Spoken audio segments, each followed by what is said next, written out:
सर्वांना नमस्कार. स्वागत आहे आपलं मराठी चातुर्य कथा या यूट्यूब चॅनलवर. आपल्या व्हिडिओला लाईक करा, चॅनलला सबस्क्राईब करा आणि बेल आयकॉनवर प्रेस करा. आणि कुणीही स्टोरी कॉपी करण्याचा प्रयत्न करायचा नाही, समजलं? अन्यथा स्ट्राईक देण्यात येईल. राणी आता रोहितच्या नजरेतून बघून त्याचा खरेपणा ओळखत होती. दोघेही एकमेकांच्या डोळ्यात डोळे घालून बघत होते. त्याचवेळी रोहितनं तिला डोळा मारला आणि राणीनं लाजून नजर वळवली.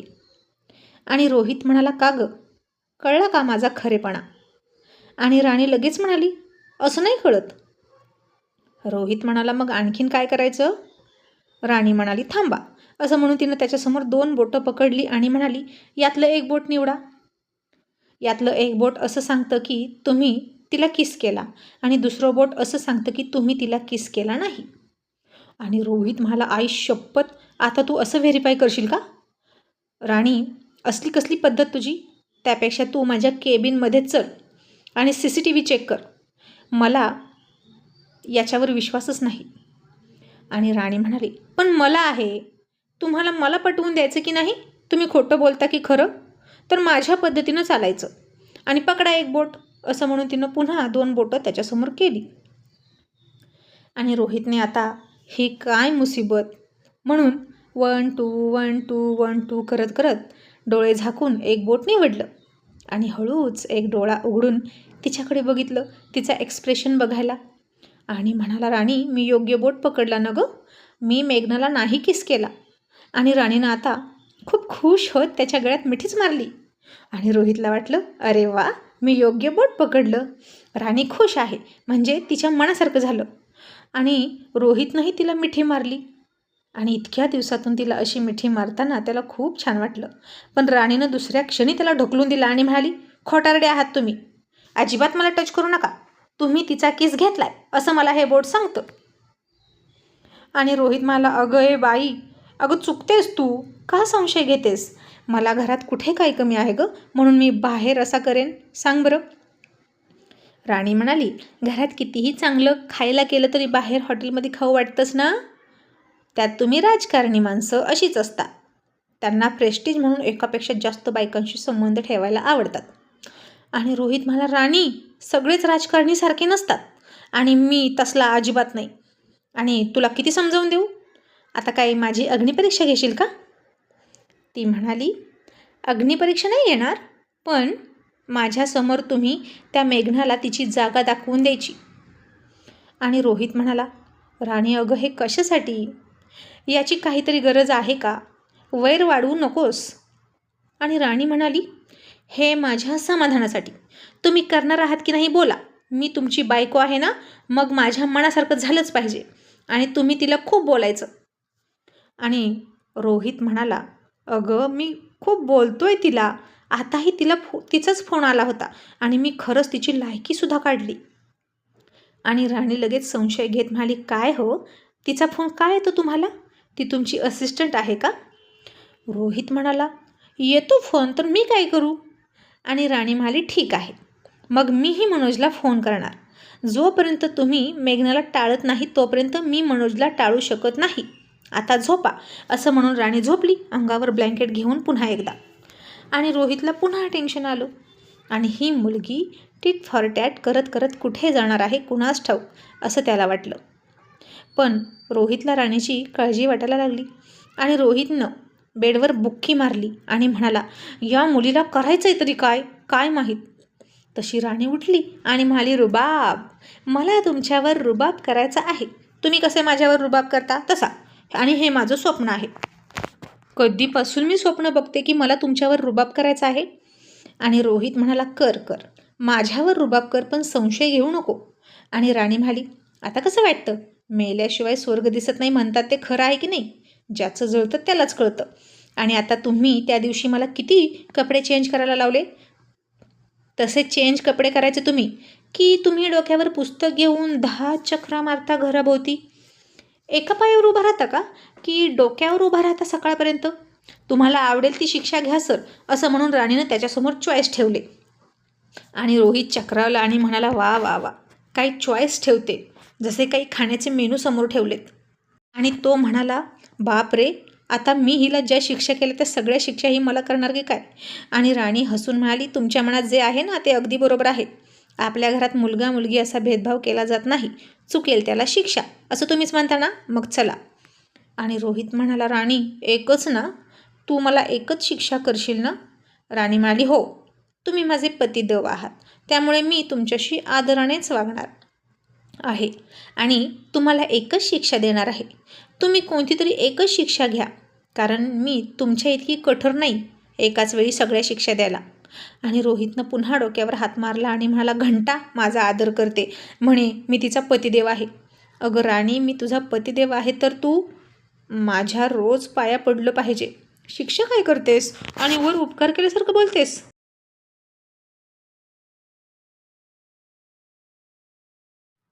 आणि राणी म्हणाली, पण चुकल्यावर शिक्षा हवीच ना? आहातच तुम्ही माझे पतिदेव आणि चुकीला माफी नाही असं तुम्हीच म्हणता. मग आता रोहित हा विषय संपवावा असं वाटून म्हणाला, ओके. आणि त्यानं आता कपडे चेंज करण्याची शिक्षा घेतली आणि त्याच्या त्या जीन्सची पॅन्ट काढून घालून रोहित जाम वैतागला. आणि राणी बास म्हणत होती. तो म्हणाला, राणी बास का? आणि राणी म्हणायची, नाही, हा ड्रेस मला पसंत नाही, सगळे ट्राय करा. त्यानं पुन्हा डोळे मोठे केले आणि मला, राणी अगं खूप ड्रेस आहेत, सगळे कसे ट्राय करू? आता या पॅन्टी पायातून ओढून ओढून माझे पायच हातात येतील. राणी हसली आणि त्याच्यावर दया नाही दाखवली, पण ती सुद्धा महाडांबीस होती. तरीही राणीनं त्याला चांगला जेरीस आणला आणि मग म्हणाली, बास आता झोपा. या ड्रेसवर तुम्ही खूप छान दिसता, मरून शर्ट. आणि रोहित म्हणाला, कितीही छान दिसत असले तरी हे कपडे घालून मी झोपू शकत नाही. आणि त्यानं सगळे कपडे काढून फेकले आणि अंडरवेअरवर थकून बेडवर पडला. आणि आता त्याला कळत होतं, आपण राणीला शिक्षा देतो ती किती कठीण असते. आणि आता राणीही त्याच्या शेजारीच झोपली आणि रोहितनं हळूच तिच्या अंगावर हात टाकला. आणि राणी म्हणाली, गुपचूप झोपा. आणि रोहित म्हणाला, असं कसं? आता मी शिक्षा भोगली, मग आता तू मला काहीच नाही बोलायचं, आता माझी वेळ आहे. आणि राणी म्हणाली, आणि रात्री चोरून चोरून केलं ते काय होतं? सर तुम्ही चोर आहात. आणि तो हसून म्हणाला, तो माझा हक्क होता, जो तू सुद्धा नाही नाकारू शकत.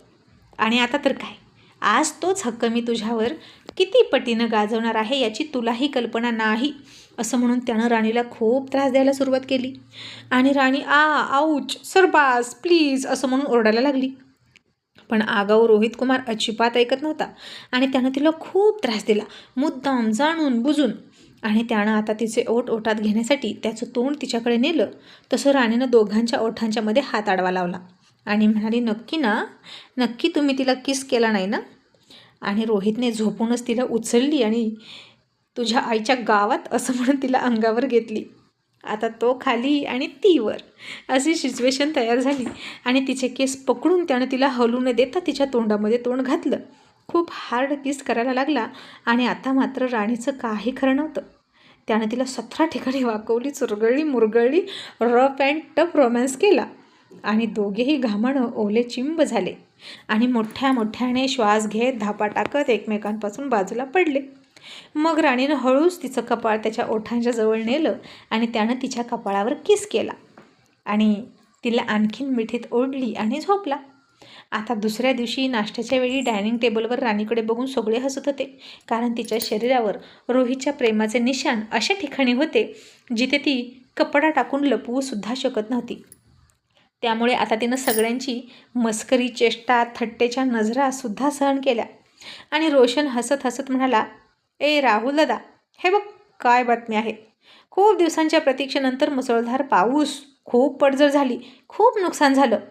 आणि आता कोणालाच काही कळेना की अशी बातमी कुठून आली. आणि मल्हारराव म्हणाले, अरे आता यावेळी दिवाळीच्या आधी कुठे पाऊस पडला? आणि पुन्हा रोशन सावटपणा करत म्हणाला, बाबा दुष्काळानंतर जसा जोरदार वाऱ्यासह पाऊस पडतो ना, तसा बहुतेक खूप मोठा पाऊस पडलाय रात्री.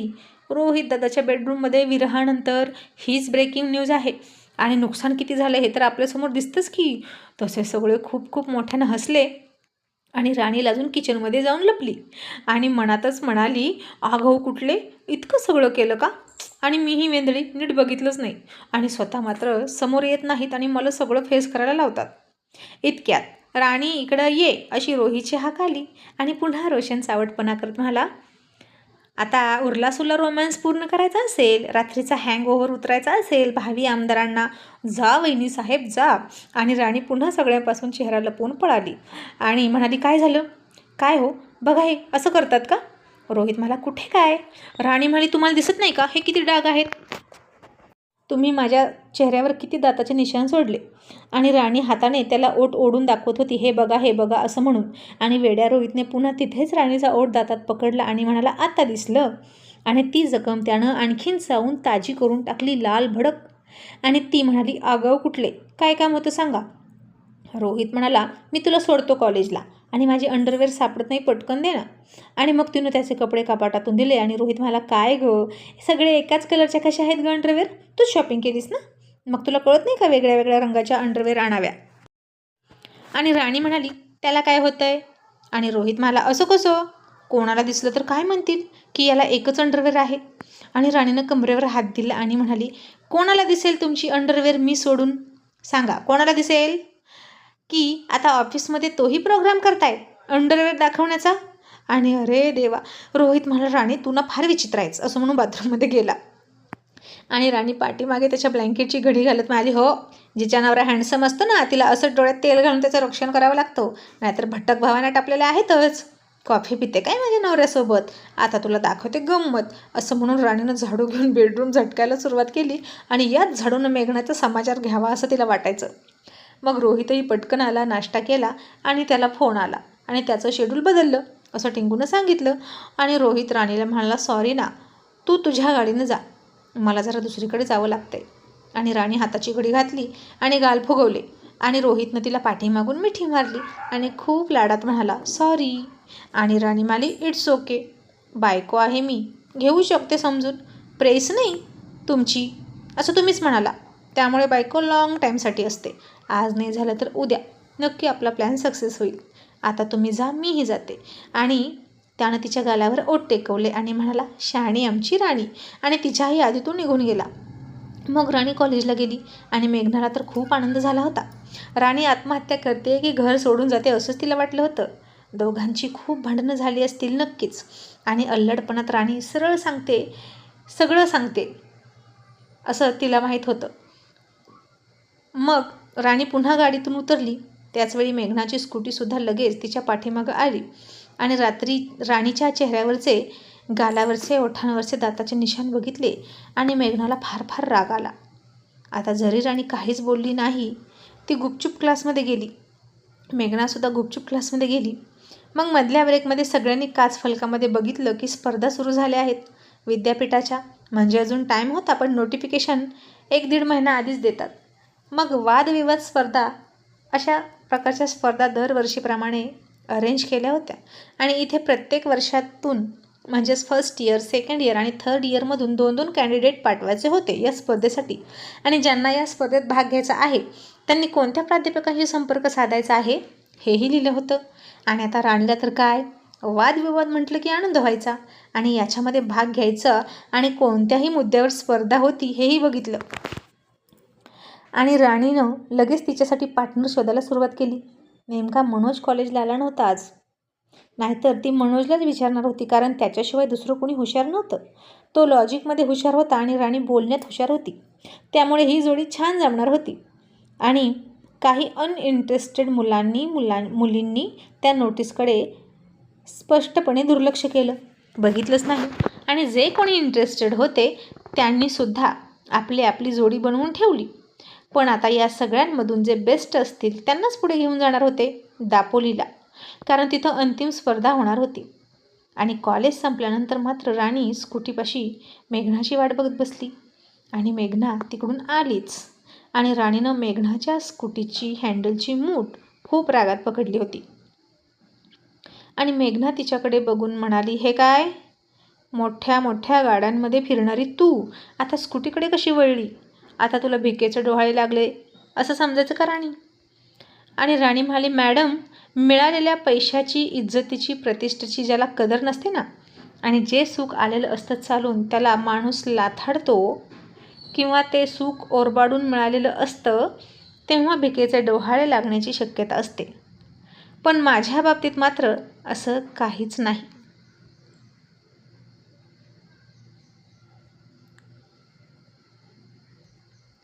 मला जे मिळालेलं आहे ते माझ्या नशिबाने माझ्या पदरात आणून टाकलेलं आहे आणि माझ्या घरची प्रतिष्ठा, सन्मान या सगळ्यांची मला कदर आहे आणि जाणीवही आहे. पण सुख ओरबडण्याची हौस आणि स्वभाव तर तुमचा आहे, त्यामुळे तुम्ही जे काही ओरबाडून घ्याल ना ते तुमच्याकडे जास्त काळ टिकणार नाही आणि भिकेचे डोहाळे तुम्हाला लागतील, असं राणीही स्पष्ट म्हणाली. आणि मेघना म्हणाली, बरं बरं, आता जास्त बोलू नको, का थांबलीस ते सांग. आणि राणी मुद्दामच म्हणाली, काय हो मॅडम, तुम्हाला एकटीला कॉफी पिऊ वाटत नाही का हल्ली? बरोबर आहे तुमचं, एकटीला कुठं जाऊ वाटत नसेल, येऊ वाटत नसेल, सकाळची मॉर्निंग एकटीचीच होत असेल, रात्री तुम्हाला लवकर झोपही लागत नसेल, आणि जेव्हा मध्यरात्री चुकून डोळा उघडला आणि जाग आली आणि तुम्ही अचानक वाईट स्वप्नातून जागा झालात, तर प्रेमाने जवळ घेऊन समजावणारा सुद्धा कोणी नाही. मग आता त्यानंतरही तुम्हाला सकाळपर्यंत झोप लागत नसेल, कुठे बाहेर हॉटेलमध्ये जावं म्हटलं तरी पाठणार नाही. एकंदरीतच मॅडम, तुमची अवस्था खूपच वाईट आहे असं मला दिसतं. असं राणीनं तिला टोमणा मारला आणि मेघना चिडली आणि म्हणाली, राणी, त्याच्याशी तुला काहीही देणं घेणं नाही. हे सगळं बोलण्यासाठी थांबलीस का तू? आता राणीही भडकली आणि रागातच मेघनाला एक बोट वर करून म्हणाली, देणं घेणं मला तुझ्याशी नाही, मला देणं घेणं माझ्या नवऱ्याशी आहे. तशी मेघना हादरली आणि म्हणाली, राणी, तू मला अरे तुरे बोलते? मी तुझी प्रोफेसर आहे. आणि राणी रागात म्हणाली, प्रोफेसर गेली खड्ड्यात आणि तिला खड्ड्यात घालून तिच्यावर माती मीच टाकणार. तुला खूप कॉफी प्यायची तलफ होते का? त्यासाठीच माझ्या नवऱ्याकडे जातेस का त्याच्या ऑफिसमध्ये? आणि काय गं, तुझ्या अंगावर कॉफी कशी सांडली आणि नेमकी तिथं गेल्यावरच कशी सांडली? आणि तुला दुसरं कोणीच भेटत नाही वाटतं तुझं एकटेपण दूर करायला? का आमच्या आयुष्यात ढवळाढवळ करतेस? तुझं इंटेन्शन काय आहेत हे तर तू मला आधीच सांगितलेलं आहेसच. आणि त्यानंतर मी तुझ्याकडे दुर्लक्ष करणं कधीच शक्य नाही. माझ्या नवऱ्याला वाटतं की तुझ्या मनात काहीच नाही, पण तू किती आतून बाहेरून काळी आहेस हे मला चांगलं माहीत आहे. तशी मेघना घाबरली आणि म्हणाली, राणी, अगं तसं काहीच नाही, कॉफी खरंच माझ्या अंगावर सांडली. आणि राणी म्हणाली, बरं, आजच्या आज, आत्ताच्या आत्ता चल सरांच्या ऑफिसमध्ये. तिथं 2 CCTV आहेत, तिथून तुझा मागचा पुढचा सगळा इतिहास दिसेल आणि तुझं खोटं मी पकडून दाखवणार. तशी मेघना घाबरली आणि म्हणाली, नाही नाही, मी काही नाही केलं राणी, मी नाही येणार ऑफिसला. राणी म्हणाली, का? तुझी खूप कामं आहेत ना, रात्री अपरात्री तुझं पाणी सुटतं, लाईट जाते, मग सोशल वर्कर रोहित सूर्यवंशी आहेत की तुझ्या मदतीला. आणि तुलाही आता सोशल वर्क करायची हौस आली वाटतं. आणि एक गोष्ट लक्षात ठेव, आता तुला कॉफी प्यायचीच आहे तर आमच्या आईंनी तुला बोलवले घरी कॉफी प्यायला. तुझ्यासाठी खास कॉफी डेट अरेंज केली आहे आम्ही. येत आहे ना? आणि नक्की या, तिथं तुमचं स्वागत चांगलंच होईल, असं म्हणून राणी गाडीत बसून निघाली. आता हे सगळं ऐकलं तसं मेघना घाबरली आणि ती लगेच रोहितला फोन करायला लागली. आणि आता रोहितचा फोन होता टिंगूच्या हातात आणि साली पनवती असं म्हणून त्यानं तिचा फोन घेतलाच नाही. काही मूर्ख बाई आहे, हिला कितीही टाळलं तरी सतत मागेच लागते, असं म्हणून टिंगूनं तिचा फोन कट केला. रोहित कामात बिझी होता, त्यामुळे त्याला काही कळलंच नाही. आणि इकडे मेघना वैतागून म्हणाली, हा फोन का उचलत नाही? नक्कीच त्या आगाऊ असिस्टंटच्या हातात फोन असेल. पण रोहित माझा फोन टाळू शकत नाही. मिस कॉल बघून तरी तो मला नंतर फोन करेलच.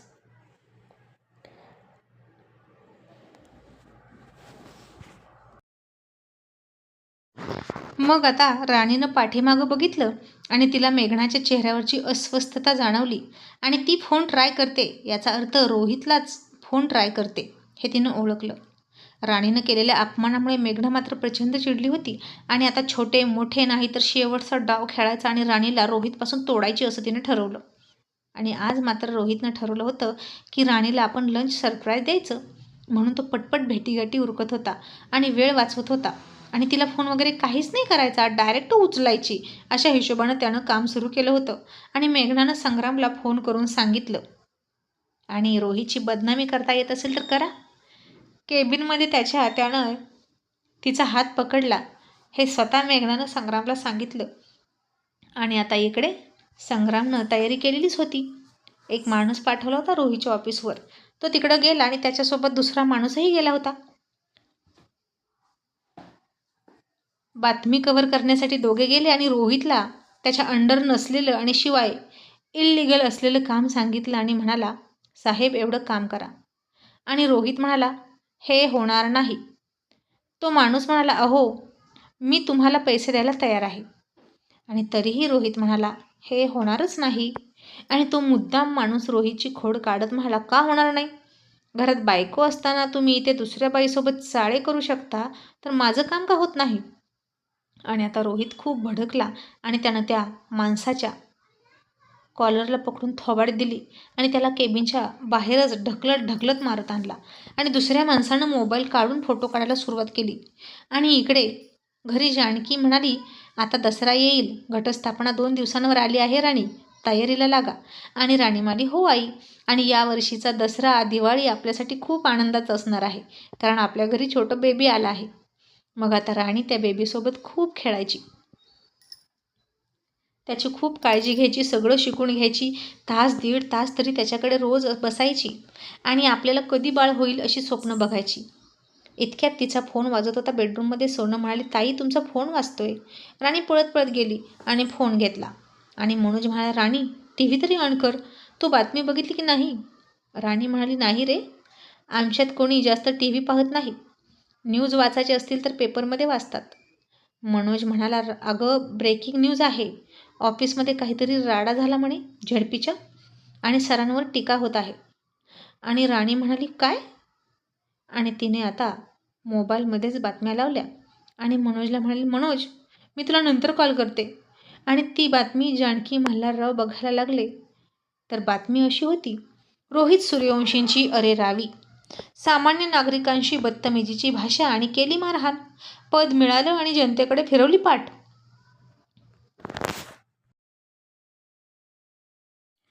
आणि मग त्याच्यावर डिटेलमध्ये एक जण बोलत होता आणि ज्याला मारला होता तो पण कॅमेरासमोर येऊन सांगत होता की मी काम घेऊन गेलो होतो एक, आणि मला ते म्हणाले की काम करायचं असेल तर इतके इतके पैसे दे. आणि मग मी त्यांना म्हणालो की तुम्ही जनतेचे सेवक आहात आणि पैसे कसे घेता, आणि आम्ही तुम्हाला आमच्या कामासाठीच निवडून दिलं आहे, मग पैसे नाही देणार. तर रोहित सूर्यवंशी म्हणाले, आता इलेक्शनमध्ये आम्ही इतका पैसा ओतला आहे तर पैसा परत काढावाच लागेल कुठून तरी. रोहित सूर्यवंशी फक्त 2.5 वर्ष अध्यक्ष असणार आहेत आणि त्यानंतर ते असतील की नाही माहीत नाही, आणि आहेत तोपर्यंतच त्यांना मालामाल व्हायचं आहे या पदावर राहून. आणि मी त्यांना म्हणालो की मी तुम्हाला एक्सपोज करीन, तेव्हा त्यांनी मला मारहाण केली. आणि आता ही बातमी ऐकली आणि सगळ्यांच्या पायाखालची जमीनच सरकली. आणि ही बातमी वाचून संग्राम मात्र गालात हसत होता. आता ही बातमी मेघनानं सुद्धा बघितली आणि नक्कीच हे संग्रामचं काम आहे हे तिला कळलं. मग रोहितला सगळे फोन लावत होते आणि रोहितनं फोन घेतला आणि जानकी म्हणाली, रोहित तू काही बोलणार नाहीस का यावर? तू गप्प का आहेस? ते तुझी किती बदनामी करत आहेत. रोहित म्हणाला, आई अगं काहीच झालं नाही, हा सगळा बनाव आहे. तर मी का स्पष्टीकरण देऊ आणि कशाला देऊ? राहुल म्हणाला, हो रोहित तुझं बरोबर आहे, पण तूही उत्तर दिलं पाहिजे, नाहीतर तू चुकीचा ठरशील. आणि रोहित म्हणाला, हो माझ्याकडे जर उत्तर मागितलं तर मी नक्की देईनच, मी माझी एनर्जी का वेस्ट करू, तुम्ही काळजी करू नका. मी एका ठिकाणी कोणाला तरी भेटायला निघाले असं म्हणून त्यानं फोन ठेवला आणि रिलॅक्स होऊन प्रवास करत होता. आणि राणीला मात्र त्याची काळजी वाटायला लागली आणि रोहितची बदनामी बघितली आणि मेघना हसायला लागली आणि म्हणाली, आता सूर्यवंशी घराणं हादरणार म्हणजे हादरणार, आणि त्यांची लाडकी सून बघूच काय करते. राणी माझ्याशी उद्धटपणा तुला खूप महागात पडणार.